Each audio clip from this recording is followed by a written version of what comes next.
কেন আমি? আমার মায়ের এত কষ্ট সহ্য হইতেছে না। আমার মেঘলা তো ব্যথা উঠছে। তোমার নাতির তো কোনো সারা শব্দ নাই, কোনো কান্দাকাটি করতেছে না। পাশে তো মরা হয়েছে। এত রাত হয়ে গেল, কোথায় আছে কি করছে কিচ্ছু জানি না। আমি আমার সন্তানের কাছে যাবো। কোন সন্তান দেখবা? যে সন্তান মারা গেছে সেই সন্তানের মুখ দেখবা। তুমি আমাকে মাফ করে দিও বাবা। একটাবার আমাকে মেঘলার সাথে দেখা করে দে বাবা। আমাকে বলা হয়েছে না মাই হয়েছে? বলা হয়েছে। আর একটু কোলে নিতে মন চাইতেছে। এই দুই হাত দিয়ে আমাদের সন্তানকে আমি দাফন করে এসেছি। কোন সাহসে তুই আমার সন্তানের দোষস? আমি কইছি বিশ্বাস করো অনেক, এই সন্তানের বাপ তুমি। তোমার সন্তানেরা কই? তখন তো তুই ওর পিতৃ পরিচয় দাস নাই। আজকে আমার সন্তানরা মইরা গেছে দীক্ষা তুই নিজের হাতে আমার সন্তানের কবর দিয়াইস। হ্যাঁ, কোন অধিকারে তুই কবর দিছস? কোন অধিকারে কবর দিছস? কথা কও, কথা কস না কেন? কোন অধিকারে দিছস? আব্বা, তুমি কি এখন আর কিছু কইবা না? আব্বা, তোমার আমি কইতাছি, তুমি ওরে এই জায়গা থেকে যাইতে কও, নালে তুমি আমার মরা মুখ দেখবা। আব্বা, কি খারাপ হয়েছে কেন? শুনলা তো আমার মেয়ে কি কইলো? খারাপ হয়েছে কেন? তোমার জন্য আমার মেয়ের সন্তানটা আজ মারা গেছে। তোমার জন্য আমার মেয়ের জীবনটা ধ্বংস হয়ে গেছে। তোমারে আমার আর দরকার নাই। যাও যাও, তুমি চলে যাও। ওই মুখ আর আমরা দেখতে চাই না। যাও। মেঘলা, তোর মতো খুনি আমার মেঘলা ডাকবি না। কিসের মেঘলা রে? তোর আবার কিসের মেঘলা? তোর মেঘলা তো ওই দিনই মারা গেছে যেদিন তুই আমার সন্তানের পিতৃ পরিচয় দাস নাই। যা কইতাছি, আমার চোখের সামনে থেকে যা। তুই আমার বাচ্চার খুনি। তুই আমার বাচ্চার খুনি। তুই যা কইতাছি আমার চোখের সামনে থেকে যা, আমার চোখের সামনে থেকে যা। বাবা, খবরদার, খবরদার, আমি তোমার বাবা না। আমি তোমার মতো কলঙ্কিত পোলার বাবা হইতে পারি না। তোমার মতোই নিকৃষ্ট ছেলের বাবা আমি হইতে পারি না। তুই যাও, যাও, তুমি যাও, বেড়ে যাও।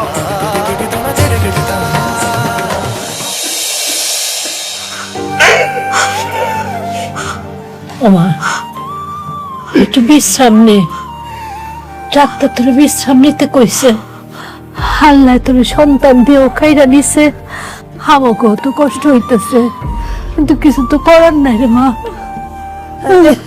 আমার আসপুত্র, আমার আসপুত্র না মা, তো আমার আসপুত্র, আমার রোগের আসপুত্র, আমার মার, আমার রোগের আসপুত্র না দাও, আমার আসপুত্র না দাও, আমার আসপুত্র আমার গলায়।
একটার পর একটা ষড়যন্ত্র করে, একটার পর একটা ষড়যন্ত্র করিস।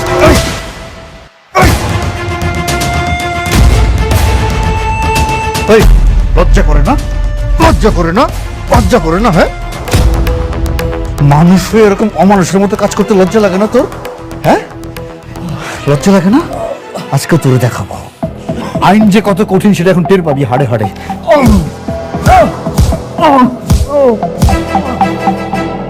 লজ্জা লাগে না? না আমি সহ্য করতে পারতেছিস না? না সহ্য করতে পারতেছিস না? যখন অপরাধ করিস তখন মনে থাকে না? হ্যাঁ, খুব ভালো করে চিনি, খুব ভালো করে। যখন থেকে এই ইউনিফর্ম পরেছি তোদেরকে খুব ভালো করে চিনি।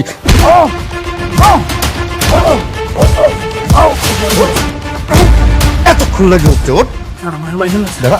আবার বলে মাইরেন না, আবার বলে মাইরেন না। হ্যাঁ? ওর গায়ে আর হাত দিবেন না অফিসার।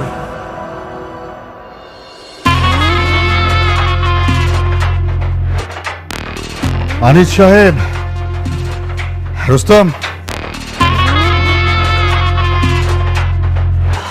প্লিজ বসেন। ওকে প্লিজ, জামিনের কাগজ। জামিনের কাগজ?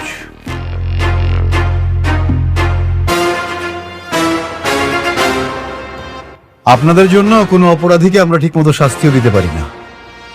আমরা কষ্ট করে অ্যারেস্ট করে নিয়ে আসব, আর আপনারা মুহূর্তের মধ্যে জামিন করিয়ে নিয়ে যাবেন।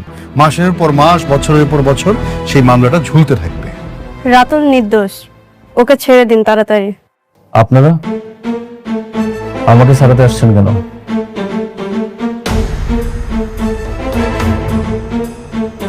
আমি বাবাকে বলেছি ওই ফকিন্নির বাচ্চা আর ওর স্বামীর যতদিন পর্যন্ত না উচিত শিক্ষা না দিতে পারবো ততদিন আমি এই লড়াই করেই যাব। এত বড় রিস্ক নিচ্ছেন সামান্য চোরের জন্য?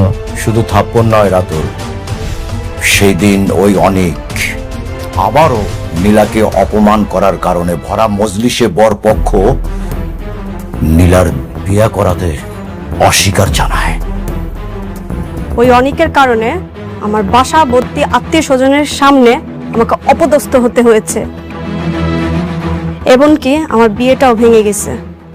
আমি অনেকের শেষ দেখে ছাড়বো। তাহলে তো এখন আমাদের শত্রু এক। হ্যাঁ, ঠিক আছে, চলেন। থানার মধ্যে এসব আলাপ করা ঠিক না। অফিসার, আকবর, বের করে দাও।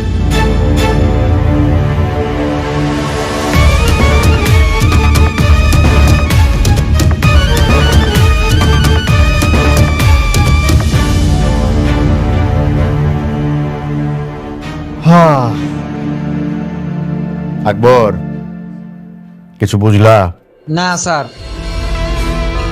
কেন? ফিডার খাও।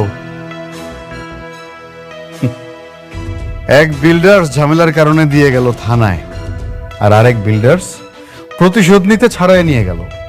এই বিল্ডার্সে যে কি খেলা, এই খেলাটাই বুঝলাম না। আরে বাবা আসছো? আরে তোমার জন্য তো বৌমা সারাটা রাত চিন্তা করছে, সারাক্ষণ তোমারে ফোন দিছে, তোমার ফোন ধরো নাই না, বন্ধ। এই বৌমা, বৌমা অনেক আসছে, বৌমা। এই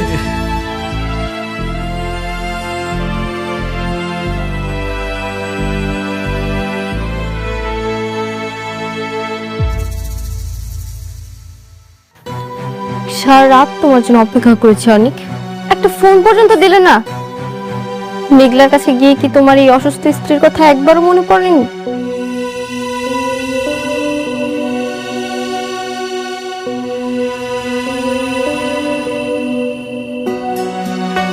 সরি বৃষ্টি, আমি আসলে এমন একটা পরিস্থিতিতে আছি, এই ধন সম্পত্তি সবকিছু আমার কাছে বিষ মনে হচ্ছে। মানে মেঘলার কাছে গিয়ে এখন আমি তোমার কাছে বিষ হয়ে গেলাম? দেখো বৃষ্টি, আমি এখানে তোমার সাথে ঝগড়া করার জন্য আসিনি, আমি একটা চূড়ান্ত সিদ্ধান্ত জানাতে এসেছি। সব শুনবো, আগে ফ্রেশ হয়ে কিছু খেয়ে নাও, তারপর সবকিছু বলো। উঠো। আমি আর এই বাসায় থাকবো না, আমি এই বাসা ছেড়ে চলে যাব।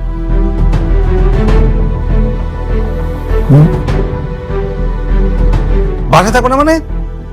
কি যাতা বলতেছো এইসব? মাথা ঠিক আছে তোমার? বোঝেন না আঙ্কেল, এখন তোর সন্তান হয়েছে, প্রথম স্ত্রী আছে, এখন কি আমার মতো বন্ধা মেয়ের কাছে ওর মন টিকবে?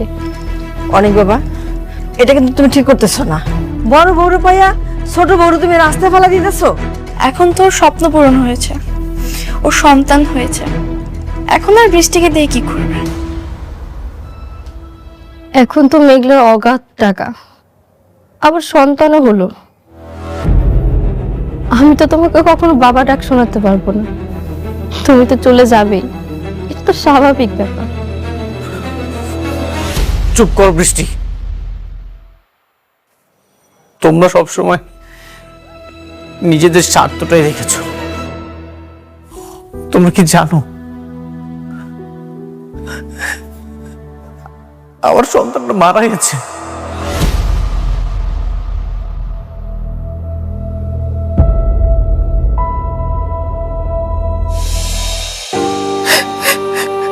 আমি এই 2 হাত দিয়ে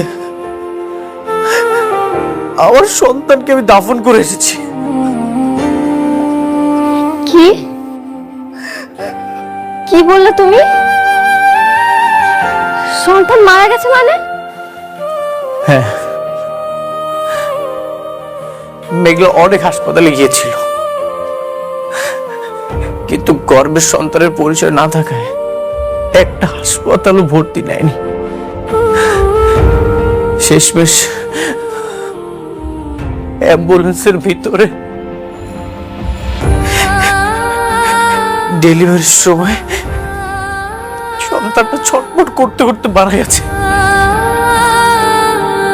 সরি অনিক, আমি জানতাম না। এই সব কিছুর জন্য আমি দায়ী। আমি আমার সন্তানকে খুন করেছি। আমি যদি সন্তানের পিতৃ পরিচয়টা দিয়ে দিতাম তাহলে এমনটা কখনোই হতো না। আমি খুনি। শান্ত হও অনিক, এগুলো কি বলছো বলো? মেঘলার কি খবর? মেঘলা ঠিক আছে তো? সে ভালো আছে। এই ধন সম্পদ টাকা পয়সা আমি সবকিছু ত্যাগ করতে চাই। আমার প্রায়শ্চিত্ত হওয়া দরকার। যতদিন পর্যন্ত না এই পাপের প্রায়শ্চিত্ত আমি করতে পারছি, আমি আর এইসবের মধ্যে থাকবো না। বৃষ্টি, তুমি আমাকে ক্ষমা করে দিও।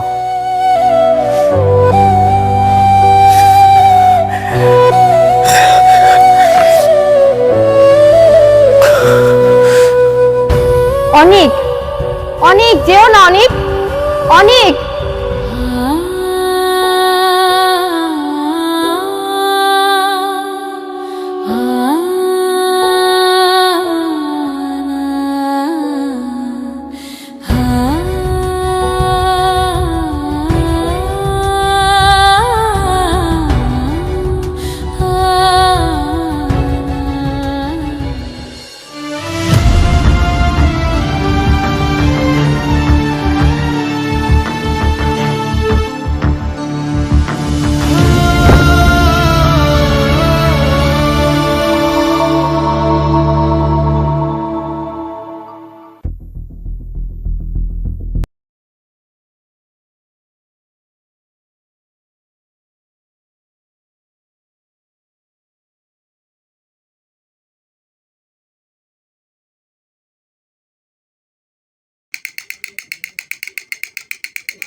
আমার